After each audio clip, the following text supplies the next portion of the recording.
O brasileiro já viu esse filme. Ruas vazias, lojas e restaurantes fechados, cadáveres empilhados nas calçadas. Coronavírus? Não. Gripe espanhola.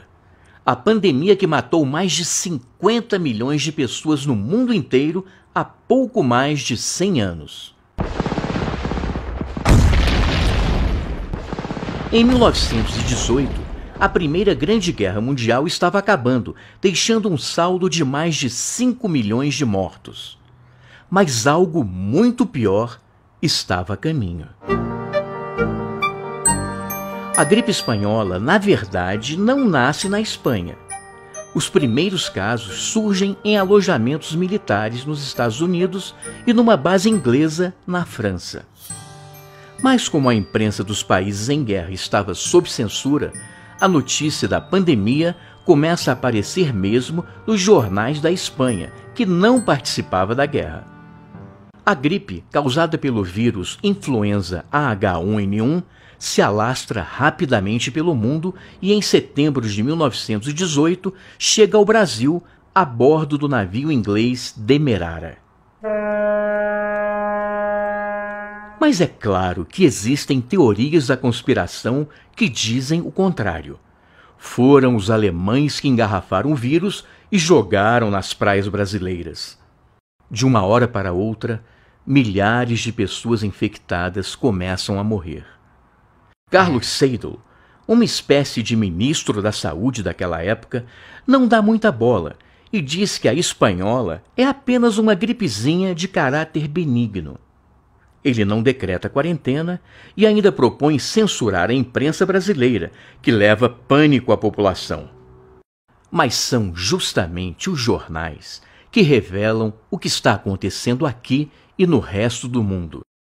Para vencer a pandemia, o remédio conhecido é isolamento e internação hospitalar.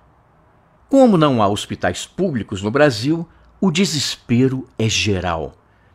As pessoas procuram as delegacias e as farmácias em busca de orientação. Vende-se de tudo.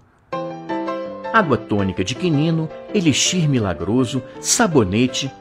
Quem não tem dinheiro, faz uma mistura de cachaça, mel e limão que passa a ser conhecida como caipirinha. Até automóvel é anunciado como forma de evitar a gripe, fugindo das aglomerações dos transportes públicos. Mas nada disso adianta. Em apenas um dia, a cidade do Rio de Janeiro contabiliza 920 mortos. Faltam coveiros e os corpos apodrecem nas ruas. Por isso mesmo, a polícia tira à força pessoas de dentro de casa para ajudarem nos enterros, que eram feitos sem velório e muitas vezes em plena madrugada. Pressionado, o governo coloca o renomado cientista Carlos Chagas, que havia trabalhado com Oswaldo Cruz, no comando da saúde pública. Ele cria 5 hospitais improvisados e mais de 20 postos de atendimento. Distribui cartilhas e panfletos com recomendações de higiene e isolamento. Lave as mãos constantemente, se da gripe quer livrar-se. Arranje um jeito e disfarce, evite o aperto de mão. Mas, se vexado consente, lave as mãos frequentemente com bastante água e sabão. Aos poucos, as medidas começam a dar certo e tudo passa, inclusive a crise na educação, já que os estudantes que haviam perdido 2 meses de aulas passam de ano automaticamente. Rodrigues Alves, o recém-eleito presidente da República, é mais uma vítima da gripe, que mata cerca de 35 mil brasileiros.